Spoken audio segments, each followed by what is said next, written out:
Jim, Yes. lots of Google partners. Started with maybe 8 or 9 bearing point. Now it's up, getting close to 100. What's the deal with your company being the focal point for an inquiry from the federal government? What's with Google and what's with you? I would well, I'd say it probably has to do with two things, and one it's our knowledge of the search space at this point, and understanding how the federal government likes to integrate things and buy things. So we have that down. A lot of their other partners have that as well. However, they don't bring the passion that Adhere brings.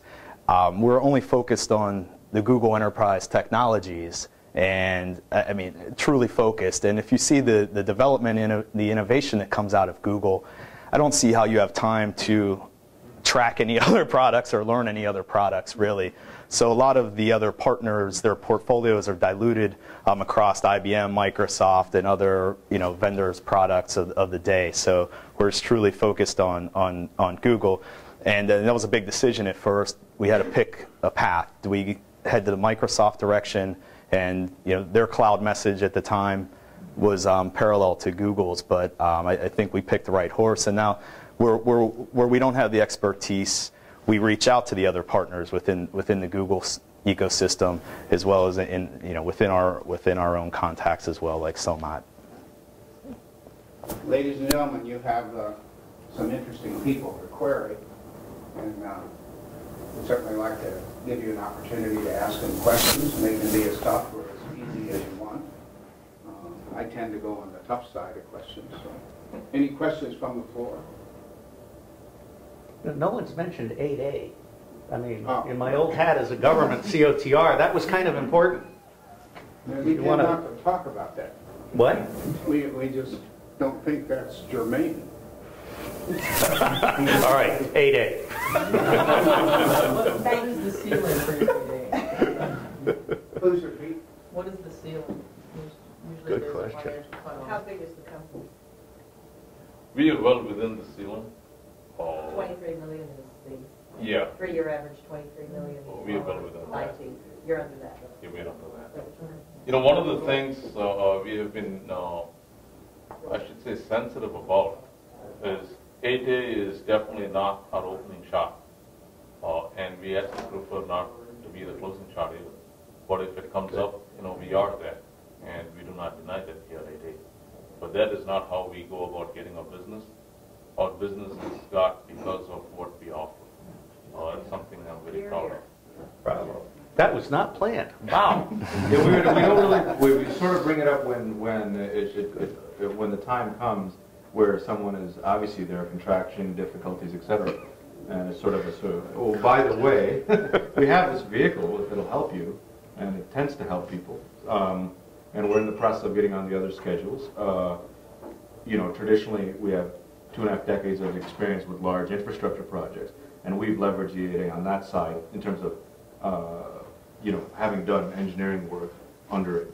But IT our runway is still there, and to your question, we have quite a room before any sort of ceiling. So. Let me say, I'm not a fan of Beltway Bandits, and they know it. I do not like the butts and seats approach to business. I cannot stand 200% overhead, but I will absolutely guarantee you that if you've got a major league contractor and you want them to have these guys as a subcontractor, there are no obstacles to that. That 1/4 of an hour of time is spent in seeking information and getting passwords. I'm surprised that number's so low. Where did it come from? I'd have to kill you. Hey, it might be merciful. Yeah, no, it actually. I'm really interested. In fact, all of my stuff, I haven't had access to classified since 2006. And this came from an online discussion and a personal discussion with some people that do all of this. So it was kind of a subjective estimate? No, well, yes, it's not an official report because this is something the DNI doesn't want you to know. Okay, the reality is we have 200,000 people who spend 1/4 of their time looking for stuff, And they're only finding, Expensive people. if they're lucky, they're only finding 20 to 30% of what they need. And they spend another quarter of their time, if not more, fighting editorial bullshit, okay, from layers of management that want to do the right thing. We don't have an analytic cadre. We have the same cut and paste cadre we have always had. And that's why I'm so excited about the government finally maybe getting a grip on non-secret, open source decision support. Now, I'll just end with one line that I absolutely love from the software guys. I've given a speech on open everything at GnomeDex. It's at oss.net/gnome in caps.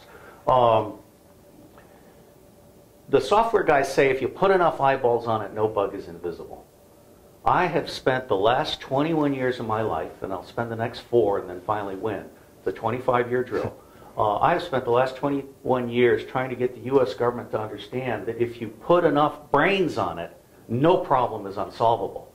Okay? And so we need to migrate from this Weberian top-down bureaucracy to what's now called the circle, where everybody, diversity really does matter, and clarity matters, and transparency matters. And I absolutely guarantee you it's not going to happen in the U.S. intelligence community. But it can happen in what we used to call which Bonnie was a part of. Commerce, Energy, Interior, NIH, NASA, NOAA, and Defense. Okay, now I will tell you, the dirty little secret is Defense has the money, but no one's asked them to share. So what you do is you get together with the Defense Open Source Program and you create something. I promise you it will work, and I promise you it's going to be like the lifeboat theory of change. You can't move the whole government, but if you get it right once, everybody else will scramble to catch up. Now, I forget what the question was. The metric, the source of the metric of 20. Oh, yeah, no, you know, I talk to people, the book will be written one day, and the people that have continued to talk to me who have all of the clearances and all of the accesses. There are a lot of really frustrated, good people at every level in the U.S. government, and they do talk to me. And I really believe that the best thing we can do for the good people trapped in this bad system is give them a solution that works with no baloney, that then, as I really was impressed by the opening speech, Toffler and I and many others, information shared is information multiplied. It's still held at the original place. And now it has the advantage of diversity. And someone will take a piece of information and turn it in a completely new way, and you've just created wealth. Okay? So the bottom line here, and I think the right people are in this room, it's possible now to create the unclassified government decision support lifeboat. And I think if you do that, you will have rendered a major service for the country. Another question? Yes, sir. Who are you, please? Eric Timmons. Hi, Eric. Please fire. Accountability. With the merging of both government and private industry, you have different standards of accountability versus, everyone knows this. So if there's an inadvertent breach or a security leak or something that happens, imagine questions would come up as to where the buck stops and how to deal with accountability when you have government and private industry integrated like you were talking about. I imagine that's already been discussed. That's an excellent question. So, let me give you the philosophical foundation. If you start with stuff that's not secret, which can be shared, you don't have an accountability issue.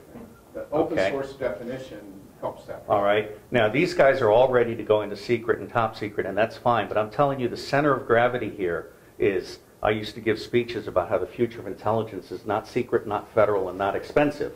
Now, obviously, for this group, I have to say it's absolutely federal. But state and local government and international governments, I mean, take Honduras as an example. The Secretary of State is saying this was a military coup, and that is flat out wrong. The President of Honduras violated the Constitution, the Supreme Court rendered a procedural decision, and the military executed the Supreme Court's judgment.